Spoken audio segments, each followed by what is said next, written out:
Hello po mga kababayan, si Dante Maravillas, Bicolano vlogger, broadcaster from Albay. Talagang tama yata yung ating mga analysis, pati yung mga observations ninyo na yung kwentong si Digong, butot balat na, ay ginagawa nilang tool para sa paawa at makuha yung loob ng ating mga mamamayang Pilipino. Pakinggan ninyo itong statement mga kababayan ni Bongo.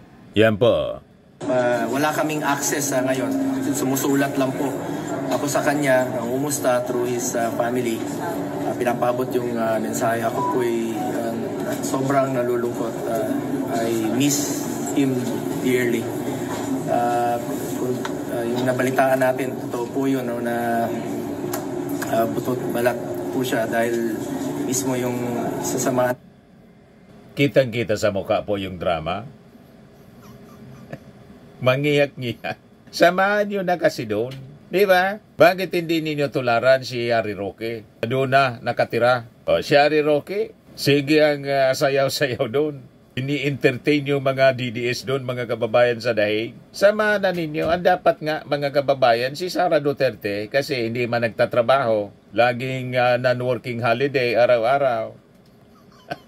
Mag-resign na lang si Sara. Tapos, bantayan na lang niya yung kanyang tatay na ang sabi, butot balat na. Di ba dapat ang ganyan ang dapat gawin niya? Isakripisyo na niya yung kanyang pagiging vice-presidente. Anyway, na-impeach na siya ng Congress. Kaya lang, kahit mag-resign siya, mga kababayan, itutuloy pa rin ng Congress yung impeachment kasi ang prayer doon ay disqualification, perpetual disqualification, hindi lang removal. Perpetual disqualification kasi nakita naman po ninyo ang mga ginagawa ni Sara. Pati kung mag-behave po, hindi pwede sa public office.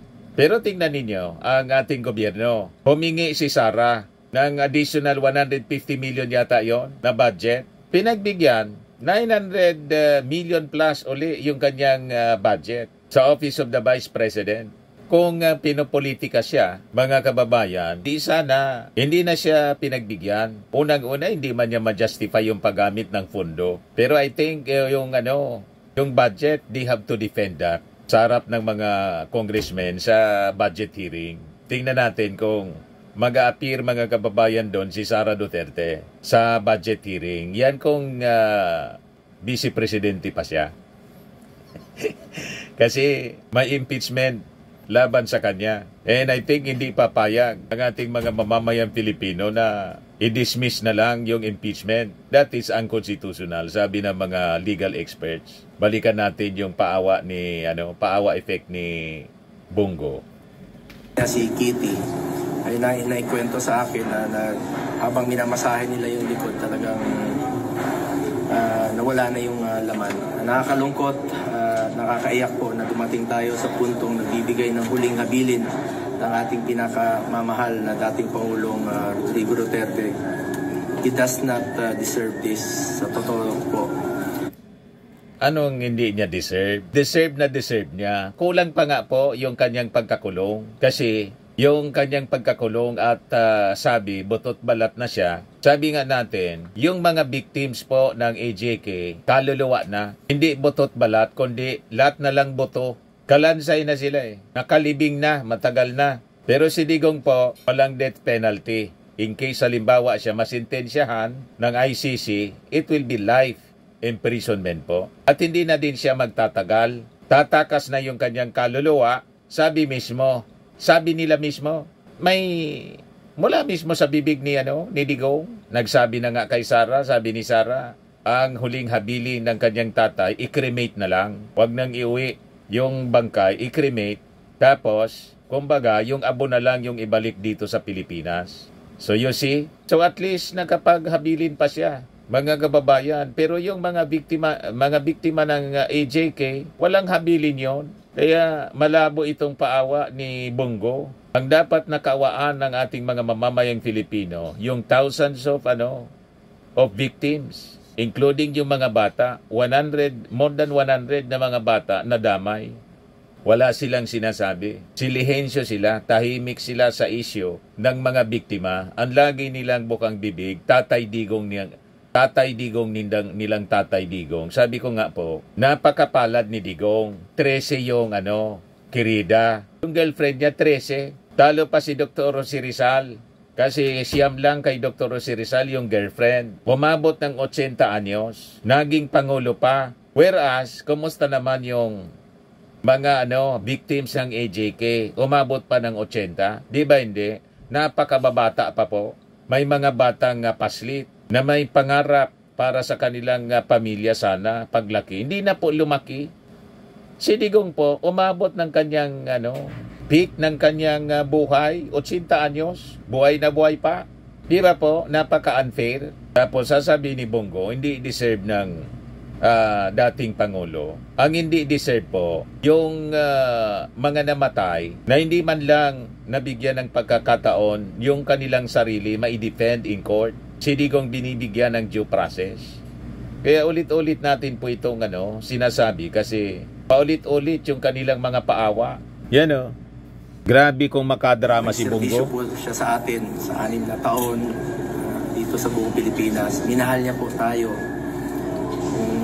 Darating naman tayo sa panahon na kukunin tayo ng Panginoon. Sana po dito po yun sa ating bayan.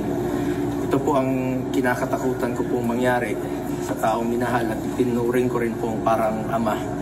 Sa totoo lamang po, mas nakasama ko pa siya sa buong buhay ko na mas madalas. More than 100 times. Mas nakasama ko pa siya kesa sa totoong tatay ko. Siya na po yung parang naging pangalawang tatay ko. Siya na talaga ang parang naging tatay ko po. Sa nakaraang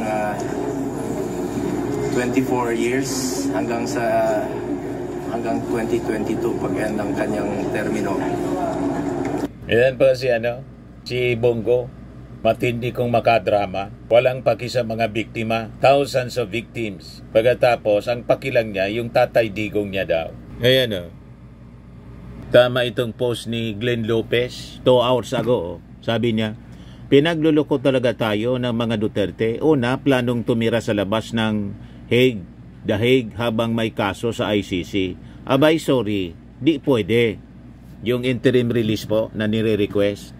Next move, mga DDS senators gustong iuwi si Tatay Digong gamit ang Senado. Walang nangyari, lalong di pinansin. Tapos, may eksenang nagpaalam na raw sa tracing kiridas. Diyos ko, parang teleserye ng My Husband's Lover. Mitch, maalala mo kaya?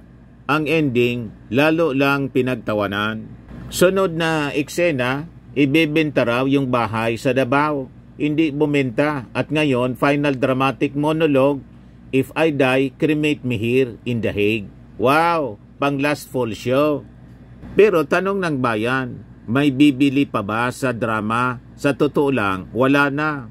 The Duterte dynasty is in quagmire, so deep, parang quicksand na may bato sa paa, parang may mga missing sa bungeros. Mahihirapan nang bumangon. Time is up. Curtain call na. Sayang lang ng popcorn. Kaya ito mga reactions po sa post ni Glenn Lopez. Sabi ni Lucy Buenavista, walang maawa at kapag natigi, marami pang matutuwa. Sabi ni Bogs Kompetente, yung asis ni Digong, if he is cremated, ipasinghot kay Robin, Bato at Bongo, yung matira sa WPS Isaboy, at yung latak pag hati-hatian ng mga GF. Sabi ng itong hindi maintindihan yung pangalan. Pag nasunog siya, mangangamoy Robin ang ICC. Sabi kasi ni Robin, sunugin man yan ninyo ako, ang amoy ko anya Duterte. Diba? Sabi ni Eric John Rabia, tinatanong pa ba kung bibenta ang drama? Hindi nga kompleto araw nila pag hindi makapanira sa mga Duterte. Supporter yata ito. Yung mga Duterte mahilig manira. Diba? Walang tigil sa paninira. Sabi ni Ramon Sibalyos, pawa pa more mga manluloko, mga buang. Sabi ni Marie Hidalgo, they can fool all the people some of the time. Fool some people some of the time, but they can never fool all the people all of the time. However, they can fool their gullible supporters all of the time. Sabi ni Nelson Loyola, dapat ang last wish niya, if I die, cremate Robin, Bato, Bongo with me. Talaga yung mga hindi maniwala yung mga netizens po. Ang basa nila, drama lang talaga. Baka malakas pa sa kalabaw si Digong po kasi napakasarap ng buhay niya doon. Gwardyado. Tapos nandun lang yung hospital. Kaya kailangan siguro picturean. Anyway, sa September po, kailangan niyang mag-appear. Tingnan natin kung totoo yung sinasabi ni Sara. Kailangan niyang mag-appear. Tulad ng unang hearing. So makikita natin kung talagang nangayayat si Digong. Pero sabi mismo ni Sara, mas okay niya ito. Parang naging binata. Okay niya sa kanya kasi diabetic niya si PRRD. So mas maganda sa kanya ang kanyang kalagayan. Pangiti-ngiti pa po, pati si yung dating asawa, nanay ni Sara. So pag tiningnan mo yung kanilang itsura, wala man pong pag-aalala. Mas na malungkot pa yung kwinintuan lang si Bato, si Bongo, pati si Harry Roque. Yung mismong immediate family, si Sara, pagiti-ngiti. Tapos si Elizabeth Zimmerman. Kaya makaduda po itong kwento na sinasabing butot balat. Picturean ninyo para makita natin kung totoo yung kwento ninyo.